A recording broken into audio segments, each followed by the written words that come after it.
Hello guys! Ang pag-uusapan natin ngayon ay tungkol sa buyo or betel plant. Ginagamit panganga, halamang gamot, nagtataglay ng vitamin C, thiamine, riboflavin, carotene, and niacin.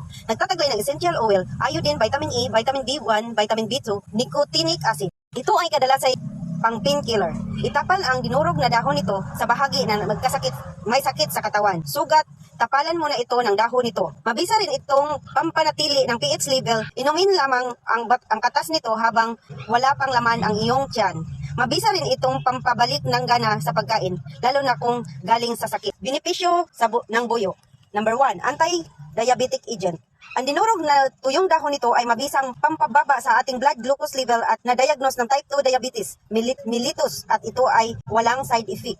Number 2, nagpapababa ng mataas na cholesterol level para makaiwas sa sakit sa puso at stroke. Number 3, anti-cancer agent. Tinutulungan ang ating katawan upang malabanan at makaiwas sa mga cancer cells. Number 4, antimicrobial agent. Number 5, help wound healing. Ito ay makakatulong para mapadali ang paghilom sa mga sugat. Number 6, anti-asthmatic agent. Ito ay makakatulong sa may sakit na asthma. Number 7, help overcome depression.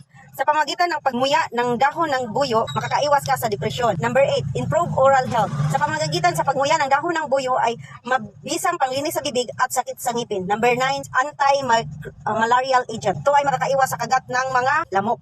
Kung nagustuhan nyo ang video ito, please like, comment, and share. Thank you very much.